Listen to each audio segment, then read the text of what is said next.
baseball here with the Ravens beating the Bills and looking forward to Cleveland this week, but it is baseball every night, all week long at Fenway Park. This guy calls all the action for the Boston Red Sox and a longtime voice there. We welcome Joe Castiglione back on from Boston and from Fenway Park, which will be the scene where the Orioles can slug their way even further into this thing. Joe, first off, welcome in, man. What a pennant race we have this year. Maybe one of the best ones ever, huh? Well, thank you, Nestor. Yeah, the American League East is very, very tight and very competitive.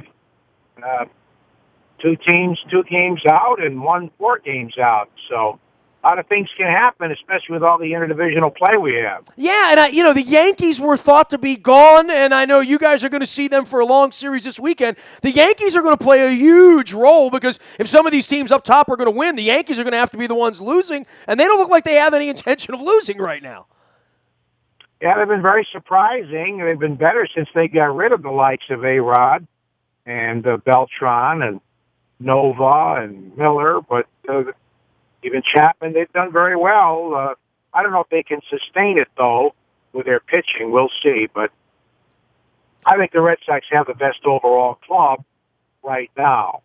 What do you love about the Red Sox right now? Pitching. Yeah, talk about what you love about the Red Sox, because since we've seen them a couple of weeks ago, they've now become the first-place team. I thought all along they had the most talent. I like the Pomerantz deal. I like their deals around the trading deadline more than I like most teams. I think it takes a little while for some of those deals to work out, but the Red Sox seem to be looking to separate here in September. Well, they have a much more diversified offense than either Baltimore or Toronto. The way we look at it, Baltimore and Toronto don't hit home runs, they don't win. And the Red Sox can win many ways. They have some speed. They have some versatility in the lineup. And I think it's the best offense. They lead the world in runs scored, so that's proof right there. It all comes down to the pitching, though. And since the All-Star break, the Red Sox pitching has been very good. They moved up to 5th in the AL in ERA after being 11th or 12th much of the year. So it's been much better the second half. A real key has been the 8th inning. And that's been a problem, but Coach Huey Howard looks like he's back, throwing well. He's had 3 starts since coming off the DL, and that's been very, very big. Joe, you've been at this a long time, and you've seen some great years, Clemens, Pedro, Schilling, all those.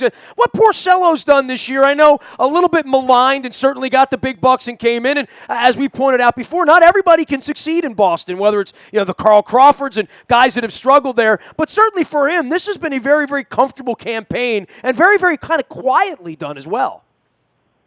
Well, yeah, Rick's really turned it around. Last year he struggled, and I think there was some pressure with the contract. Maybe trying to throw too many four-seamers and get strikeouts. But this year he's been ahead of the hitters. He's always ahead of the hitters. He's got great command. But he's had shutdown innings after his team has scored for them. And they tend to relax when he's pitching, and they're averaging close to 7 runs a game when he's out there. And that certainly helped them win, but I think a lot of it has to do with the confidence that the offense has in Rick when he pitches. And he has really been the ace of the staff. Kind of a weird period of time last week when you're losing 1-run ball games on the West Coast to kind of bad teams, and especially when the offense goes away. The Orioles have had that this year as well. We like to think of both of these teams as, capable any night of putting up double-digit runs. On nights when they get shut down and they can't score, I like the week that the Orioles went out to Houston and were striking out 20 times a game. It really does sort of, it's over 162. I guess it's going to happen, but it is weird this time of year when guys stop hitting for a period of time. Well, sometimes there's no explanation in baseball for some statistical evidence. For instance, the Red Sox are hitting close to 290 with men in scoring position, but about 220 with the bases loaded. Makes no sense. Those things happen. Red Sox do not have a good record in games where they score 3 runs or fewer. They've mashed a lot of teams. I mean, they've had over 25 games with 15 hits or more. So there are a lot of statistical aberrations, but you do have to win the close ones in the postseason. Many Orioles fans still lament the dealing of Rodriguez over to you guys in the Miller deal a couple of years ago. I know he's had some struggles, but certainly in the rotation and is going to be a big part of this thing over the next couple of weeks. He's pitched extremely well. He's the guy that doesn't get the run support for whatever reason. And there's probably no logic to that, but he's thrown the ball very well. He had the 7 2/3 no-hit innings at Oakland. They didn't score for him.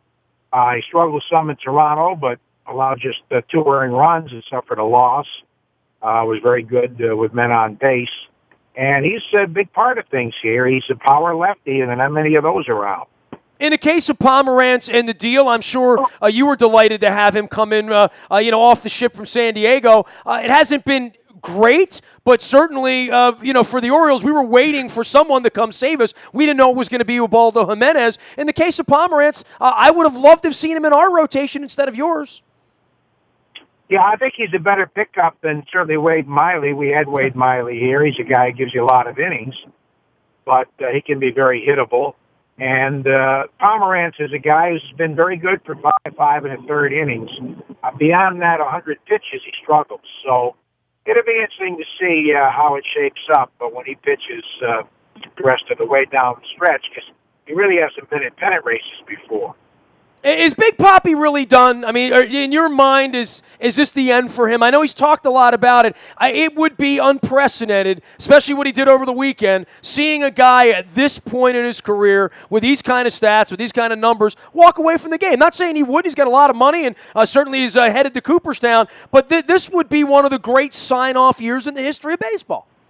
Probably the best ever for somebody over 40.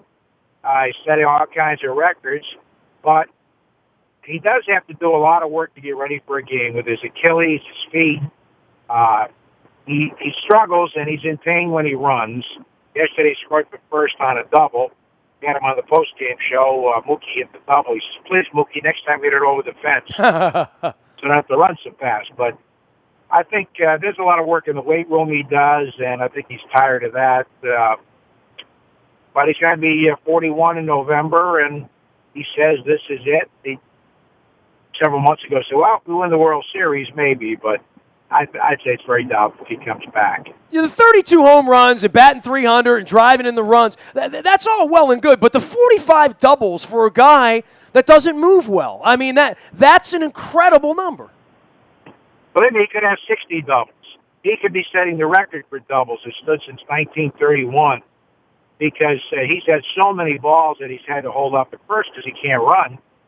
And I can think of at least 15 to 20 that would have been doubles. So he'd be in the 60s right now with decent feet. Joe Castiglione, longtime voice of the Boston Red Sox, joining us here as the Orioles are in Boston. What do you think of the Orioles at this point? I mean, Joe, it's impossible to like all these teams in the postseason, right? We got to look at Detroit over the weekend. I know Kansas City, Houston, and Seattle are still banging around, and they're going to have the benefit of an easier schedule, as you've pointed out. Amongst these 4 teams, someone's getting left out here. We're just hoping it's not the Orioles. I guess this will begin quite a path for the Orioles in Boston in these must-win games. Well, I think the Orioles certainly have a power attack. It's a home runner. They don't score pretty much. They shorten the game to sometimes 7 innings with Brock. Of course, Britton lights out. And depends when you catch them. It really is a matter of timing. I mean, they can blow you away or you can shut them down. And their starting pitching is somewhat suspect. But if Tillman is indication of what he did over the weekend, that's certainly a big lift for them. Joe, always a pleasure getting you on, and I know you're busy up at Fenway calling some baseball. Always my best, man. I wish I would have gotten up there for a couple of games this week. I know Springsteen's playing in Foxborough Wednesday, too, so there were reasons to come, but I didn't circle it on the calendar. We'll be watching comfortably here for Baltimore and waiting for the Birds to get home this weekend. Going to be a great couple of weeks. Yeah, well, we got a lot of Baltimore people coming. I know my friend Nino Germano, who owns La Scala on Eastern Avenue in Little Italy, is coming with some buddies, and it's a big outing for a lot of people in Baltimore to come here this week. I know there's a lot of Oriole fans over in Little Italy and Germano, so we know them as well. Don't make us disappointed here. Don't beat us up too much up there at Fenway this week. We got a heck of a pennant race the next 3 weeks. Thanks, Joe. Should be a lot of fun. We'll be there next week. Oh, absolutely. We'll hope to have some fans in the ballpark for you, too. All right. Joe, thank you very much. Joe Castiglione, longtime voice of the Boston Red Sox, joining us here. I am writing blogs this week, 2 blogs, about the Orioles' attendance woes, and it's interesting the Red Sox will be here again during weeknights, and I know the Orioles are trying to sell tickets and give bobbleheads away and all of that, and I know there have been a million excuses from the weather to the riots and the location, and we've been talking about it. I am writing about it at WNST.net this week. I hope that you check it out. You can also check us out on the Buy a Toyota audio vault 24 hours a day from anywhere in the world for anything that you miss. Download, listen when you want, where you want, how you want, even in Boston if you want, at WNST.net and our Buy a Toyota audio vault. Our morning newspaper hits your email inbox at 7 a.m. each and every morning, and that's powered up by Planet Fitness and PlanetFitness.com. Still $10 a month to get in the best shape of your life there. And last but never least, if there's any breaking news, any roster moves, Ravens, Orioles, trades, always happens first on the WNST Tech Service. That is brought to you by Coons Ford of Security Boulevard. And Dennis will be here on Thursday driving you home. Next week, we are doing our first swabbing since we got back from Germany and met the guy who saved my wife's life, Niels. We'll be bringing him over in November. But next week, we've got Eric Weddle joining us at Adams Jeep in Aberdeen on Tuesday night, swabbing for the Bone Marrow Registry, doing a little radio, hanging out, being friendly to the Harford County folks. Come on out, bring your family and loved ones and young persons and get them swabbed for the Bone Marrow Registry for There Goes My Hero and Delete Blood Cancer. I'm Nestor. You can find me anytime, nasty at WNST.net. I'm on Twitter, Facebook, LinkedIn, Snapchat, Instagram, as well as streaming live on Facebook Live, as well as streaming live on our WNSTV YouTube channel. Many ways to reach out and touch us. We are WNST.net, AM 1570, and WNST Towson, Baltimore, and we never stop talking Baltimore sports. Joe, a pleasure. Thank you.